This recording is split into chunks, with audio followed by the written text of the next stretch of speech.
जय श्री राम दोस्तों, स्वागत है आपका रामचरितमानस कथा में। पिछले भाग में हमने देखा कि राजा प्रताप भान को कपटी मुनि ने बताया कि ब्राह्मणों को कैसे बस में करना पड़ेगा।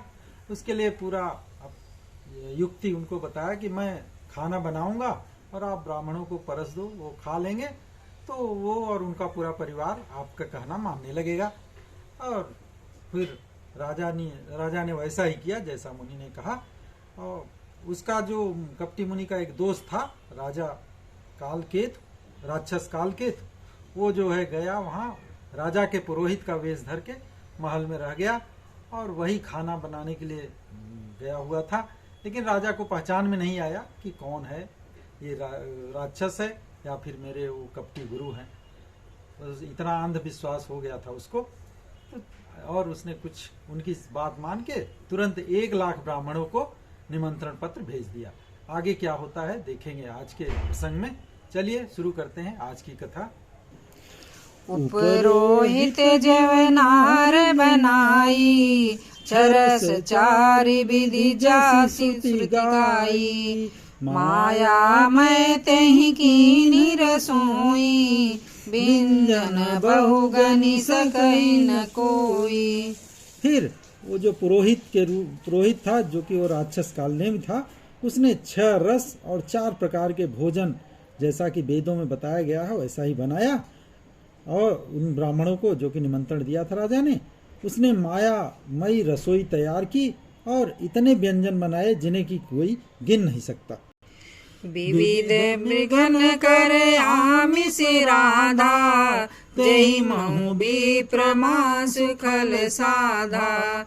भोजन कहूँ सब विप्र बुलाए, पद पखारी सादर बैठाए।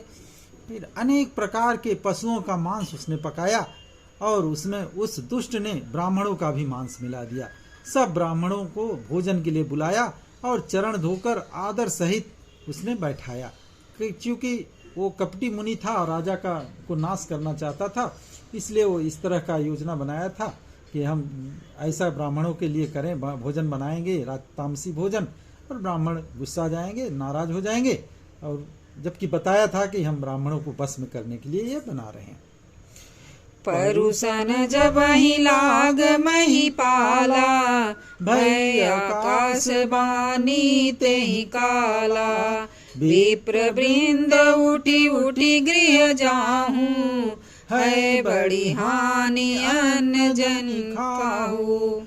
ज्यों ही राजा वो उस खाने को परोसने लगा, जो तामसी भोजन उस राक्षस कालनेमी ने पुरोहित के रूप में बनाया था, वैसे ही तुरंत आकाशवाणी हुई, हे ब्राह्मणों, उठ उठ के अपने घर जाओ, ये अन्न मत खाना, इसके खाने में बड़ी हानि है।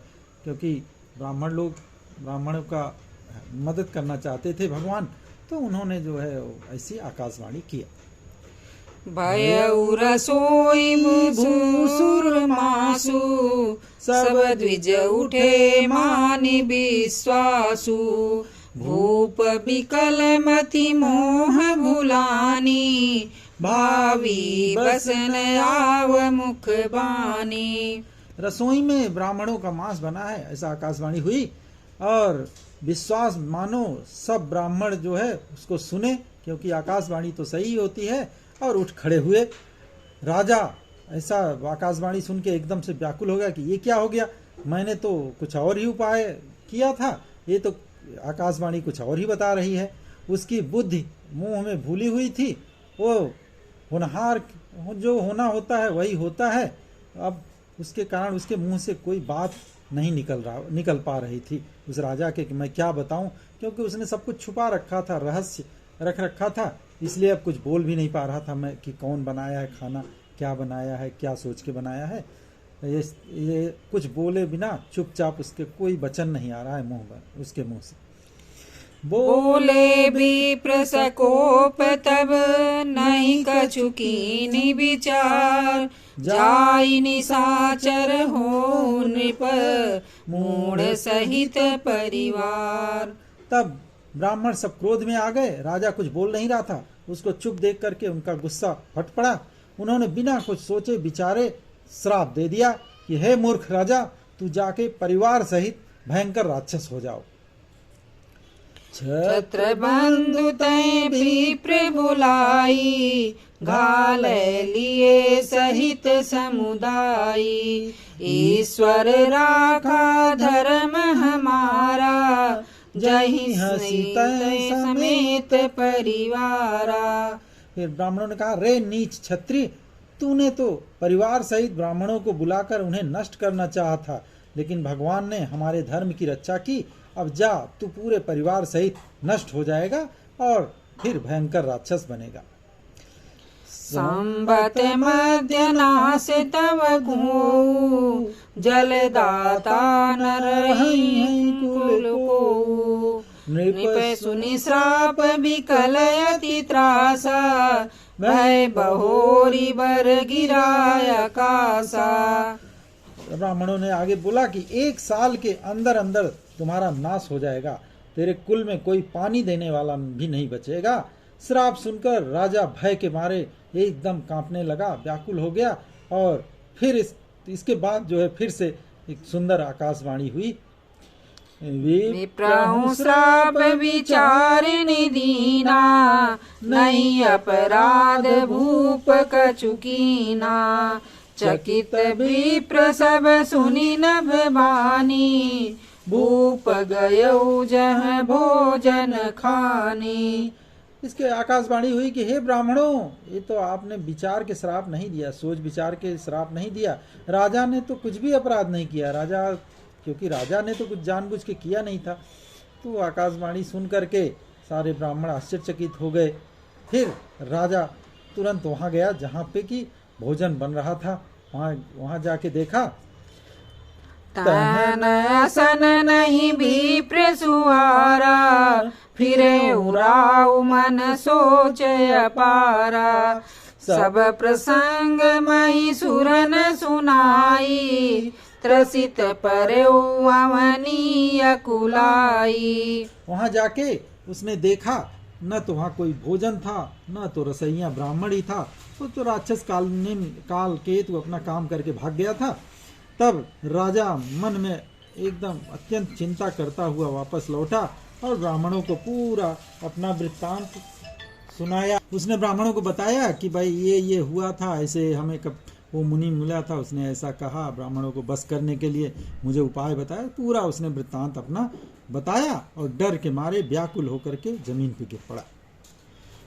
भूपति भावी मिटई नहीं, जदपि न दूषण तोर। किए अन्यथा होई नहीं, विप्र श्राप अति घोर। फिर ब्राह्मणों ने कहा कि हे राजा, यद्यपि तुम्हारा कोई दोष नहीं है, तो भी जो होनी होती है उसको कोई नहीं मिटा सकता। ब्राह्मणों के श्राप तो बड़े ही भयानक होते हैं, ये किसी भी तरह टाले नहीं टल सकता। तो हमने जो श्राप दे दिया वो तो दे दिया। अस कही सब मही देव सिधाए, समाचार पुर लोगन पाए। सोचहि दूषण दय मही देही, बिरचत हंस काग किए जेही। ऐसा कह के सब ब्राह्मण चल पड़े कि भाई अब क्या करें, अब तो श्राप दे दिए। उनके जाने के बाद नगरवासी जब ये समाचार सुने, सब चिंता करने लगे कि अरे ये भगवान ने क्या कर दिया। जी, भगवान को ही उन्होंने दोष देने लगे, विधाता को, कि हंस बनाते बनाते कौआ बना दिया। ऐसे पुण्यात्मा राजा को देवता बनाना चाहिए था, तो उसको राक्षस बनाकर रख दिया। जो होनी होती है वही होता है। उपरोहित कई भवन पहुँचाई, असुर ताप सही खबरी जनाई। तेई कल जह तह पत्र पठाए, सजी सजी सेन भूप सब धाये। फिर वो जो पुरोहित को उसने गुफा में रख रखा था बेहोश करके, उस कालकेतु राक्षस ने उसको फिर घर पहुंचा दिया। और फिर जाकर के उस कपटी तपस्वी जो कपटी मुनि था उसको बताया कि हमने ऐसा ऐसा कर दिया और ये हो गया और उसको श्राप मिल गया है। अब ये सुन करके वो जो कपटी मुनि राजा जो कपटी मुनि का वेश बना के रहता था, उसने अपना फटाफट अपना आगे का प्लान शुरू किया।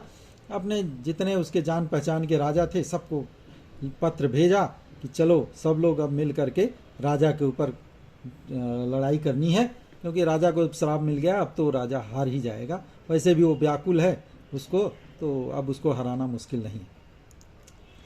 घेरनी नगर निशान बजाई, विविध भांति नित होई लड़ाई। जूझे सकल सुभट करी करनी, बंधु समेत परे उन्नप धरनी। फिर उन्होंने सारी सेना इकट्ठा करके वो लोग डंका बजा करके नगर को घेर लिया। नित्य प्रति अनेक प्रकार से लड़ाई उड़ाई हुई और अंत में प्रतापभान सब सूरवीर योद्धाओं को करनी कर करके रण में जूझ मरे। राजा भी अपना भाई सहित खेत रहा, राजा भाई सहित सब एक वीर गति को प्राप्त हो गए।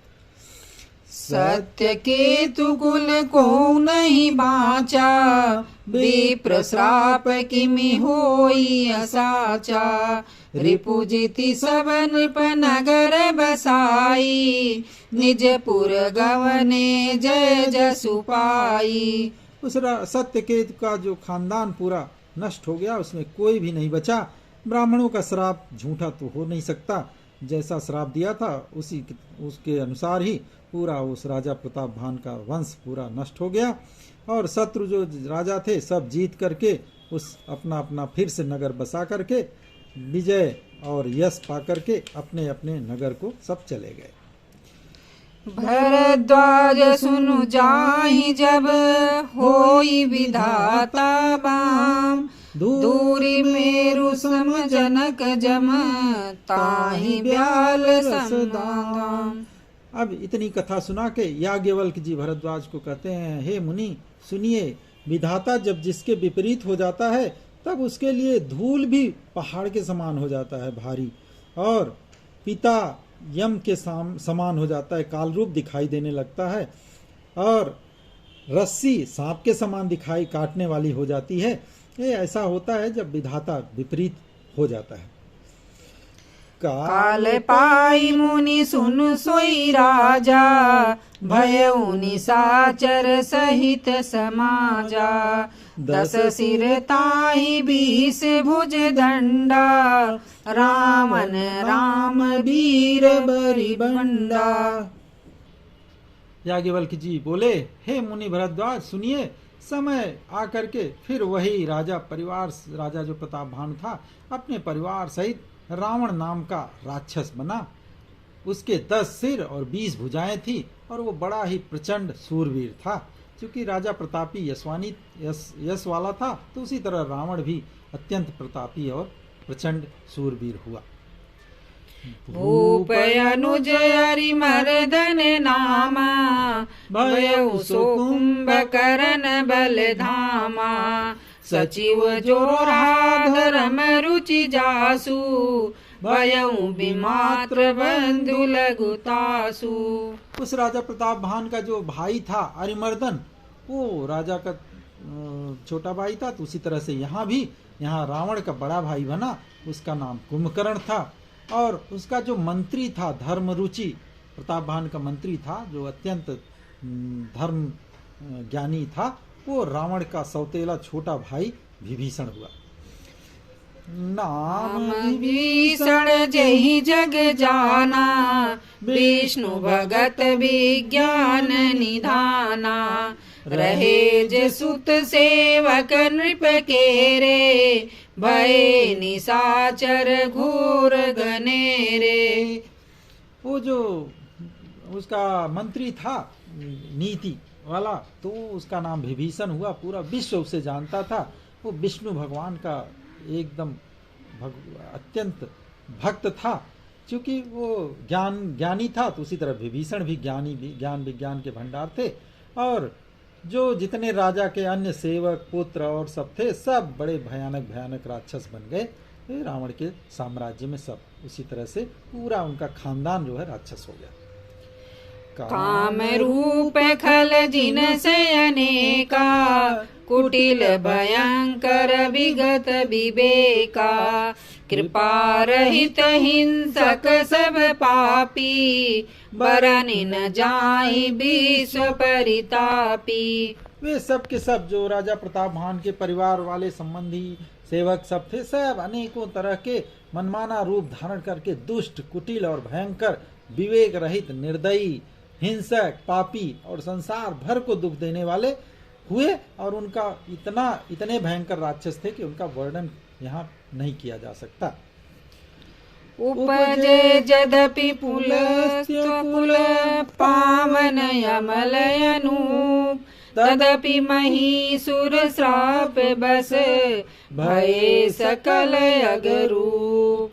यद्यपि रावण जो है पुलस्त के कुल में पैदा हुए, पुलस्त ऋषि के पवित्र, निर्मल और अनुपम कुल में उत्पन्न हुए, रावण पुलस्त का नाती था, तो तथापि ब्राह्मणों के शाप के कारण वो सब के सब पाप रूप हुए। उनको जो है उनका जो चरित्र में पाप था, भले यद्यपि वो ब्राह्मण कुल में थे, ऋषि पुलस्त्य के खानदान के थे, फिर भी उनका जो पिछले जन्म में ब्राह्मणों ने श्राप दिया था, उस कारण सभी के सब बड़े भयंकर राक्षस हुए। इसके बाद अब जब ये एक कारण था भगवान का अवतार लेने का, तो प्रतापभान रावण बन गया और उसका जो भाई था वो कुंभकर्ण बन गया। अब इसके आगे क्या हुआ, ये कथा हम अगले भाग में करेंगे। आज के लिए बस इतना ही, तब तक प्रेम से बोलिए श्री रामचंद्र की जय, पवन सुत हनुमान की जय, उमापति महादेव की जय, राधावर कृष्ण चंद्र की जय।